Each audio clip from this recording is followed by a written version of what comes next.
السلام علیکم ورحمۃ اللہ تعالی برکاتہ۔ آج 28 جون 2020 ہے اور چاند کی تاریخ 6 ذی القعدہ 1441 ہجری۔ آج ہی کے دن حضور تاجش شریعہ رحمۃ اللہ تعالی علیہ کا عرس پاک ہے۔ حضور تاجش شریعہ رحمۃ اللہ تعالی علیہ حضور مفتی اعظم ہند کے فیضان نظر سے محفل انجمن بن کر چمکتے دمکتے رہے۔ وہ علوم اعلیٰ حضرت کا مجسم، حسن و جمال حجت الاسلام کا پرتو، زہد و تقوی مفتی اعظم ہند کا مظہر اور مفسر اعظم ہند کا نور دیدہ بن کر تقریباً 50 سالوں تک کروڑوں بندگان خدا کو رشد و ہدایت کا جام پلاتے رہے۔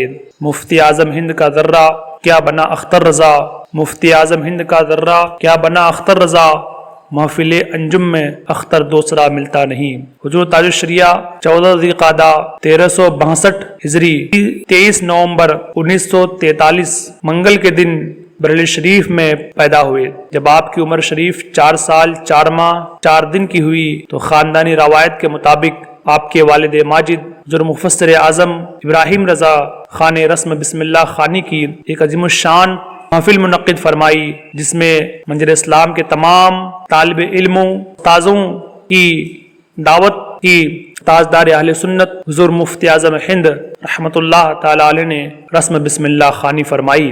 حضور تاجش شریعہ قرآن پاک کا ناظرہ اپنی والدہ محترمہ سے گھر ہی میں پڑھا اور ابتدائی تعلیم اپنے والد ماجد مفسر اعظم ہند ابراہیم رضا خان سے حاصل فرمائی۔ اس کے بعد آپ کا ایڈمیشن جامعہ منظر اسلام بریلی شریف میں ہوا، جہاں پر آپ نے فارسی، نحو، صرف کی شروعاتی کتابوں سے جلالین تک تعلیم قابل عرضی استعداد اساتذہ کرام سے آپ نے حاصل فرمایا۔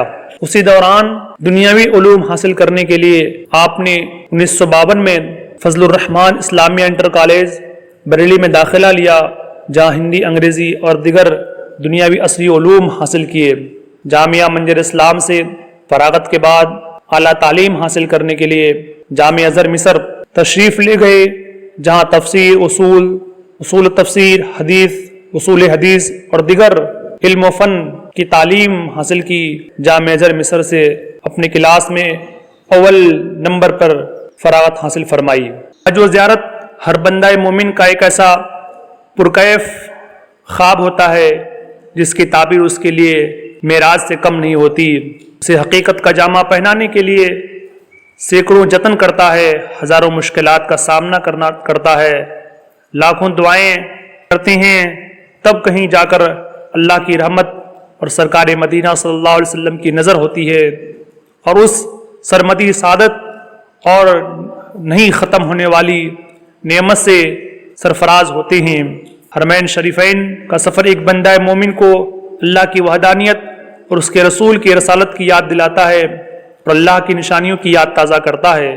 تاجش شریعہ رحمۃ اللہ تعالی علیہ نے پہلے حج و زیارت کی سعادت 1983 میں حاصل کی، اور دوسرے حج 1985 میں اور تیسرے حج 1986 میں آپ نے کی۔ اس کے علاوہ بہت سارے عمرے اور حرمین شریفین کی زیارت آپ نے فرمائی۔ جو تاج شریعہ امام محمد رضا خان کے سچے علم وارث اور امین کی حیثیت سے جانی اور پہچانی جاتی تھی۔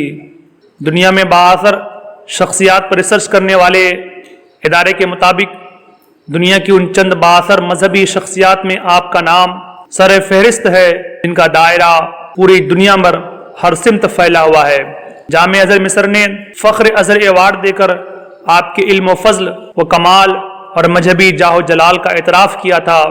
جارڈن کی انسانی عادت و شمار کے تعلق سے مشہور تنظیم royal Islamic strategic studies centre نے حضور تاجش شریعہ علیہ رحمہ کو اس وقت کا سب سے بڑا مفتی اور دنیا کا 22واں بااثر مسلم شخصیات قرار دیا تھا۔ ساؤتھ ایشیا میں ان کے فالوورز کی تعداد تقریباً 20 کروڑ سے زائد ہیں۔ مشہور ندوی عالم، کئی کتابوں کے مصنف ڈاکٹر ہارون ندوی نے اپنے چینل پر اس بات کا برملا اعتراف کیا کہ حضور تاجش شریعہ اعلیٰ حضرت کے بعد دنیا کے دوسرے سب سے زیادہ علم رکھنے والے شخص تھے۔ حضور تاجش شریعہ رحمۃ اللہ تعالی علیہ فقہ و افتاء، تدریس اور بیت و ارشاد آپ کے اصل میدان تھے۔ آپ نے عمر کا شروعاتی دور سے آخر دور تک بھی روحانیت غالب رہی. جو کچھ لکھے ضرورتاً لکھے، زیادہ تر ایک خاص مدت میں لکھے، ایسا لکھے کہ پھر ضرورت تشنا کام نہ رہی. وہ ایک مصنف نہیں تھے بلکہ ایک خود حضور تاجش شریعہ ایک انجمن تھے. جو تاجش شریعہ فتاوا کے علاوہ کئی کتابیں تصنیف فرمائی اور اعلیٰ حضرت کے کچھ عربی رسائل کا اردو میں اور کچھ اردو رسائل کا عربی میں ترجمہ فرما کر ان پر تعلیقات بھی تحریر فرمائی. حضور تاجش شریعہ کی حق گوئی اور بے باکی کا پورا زمانہ اعتراف کر رہا ہے. کیوں نہ ہو کہ آپ نے اپنی پوری زندگی حق و صداقت اور دین حقی نشر و اشاعت پھیلاؤ کے لیے گزار دی. آپ نے کبھی حق و صداقت کا دامن ہاتھ سے نہیں جانے دیا. آپ کی حق گوئی اور سچائی کا اعتراف بڑے بڑے علماء و فقہاء نے کیا. تاجش شریعہ ایک مضبوط دل، خوف خدا سے سرشار نفس رکھتے تھے، بزرگوں اور اسلاف کے نقش قدم پر چلتے تھے. اللہ رب العزت نے حضرت کو جن صفات سے بھرا تھا ان صفات میں ایک حق گوئی اور بے باکی بھی ہے. جب کبھی بھی آپ نے کوئی فتویٰ تحریر فرمایا تو اپنے اسلاف باپ داداؤں کے قدم سے قدم ملا کر فتویٰ تحریر فرمایا. امریکہ کے دورے پر ایک مرتبہ جمعہ کی خطبے کے لیے ممبر پر تشریف لائے تو دیکھا کہ نمازیوں نے عام طور پر اپنے شرٹ کو پینٹ پر گھسیرا ہوا ہے. ممبر شریف پر کھڑے ہو کر اس پر عام تنبیہ فرمائی. حضور تاجش شریعہ کبھی بھی حق بات کہنے سے آپ پیچھے نہیں ہٹتے تھے. حضور تاجش شریعہ کا ہم سے جدا ہوئے 2 سال کا عرصہ گزر گیا ہے لیکن دنیا ابھی تک آپ کی کوئی بدل پیش نہیں کر سکی ہے. کیوں؟ اس لیے کہ ایسی ہماجہت شخصیات برسوں بعد ہی جنم لیتی ہیں. حضور تاجش شریعہ 7 ذی القعدہ 1439 ہجری مطابق 2 جولائی 2018 عیسوی کو جمعہ کا دن گزار کر ٹھیک مغرب کے وقت میں 7:14 پر اللہ اکبر کہتے ہوئے اپنی جان پیدا کرنے والے اللہ رب العالمین اپنے مالک حقیقی کے سپرد کر دیے. انا للہ و انا الیہ راجعون. اللہ رب العزت ہم تمام لوگوں کو حضور تاجش شریعہ کے فیض و فیضان سے مالا مال عطا فرمائے. آمین ثم آمین بجاہ سید المرسلین صلی اللہ علیہ وسلم. السلام علیکم ورحمۃ اللہ وبرکاتہ.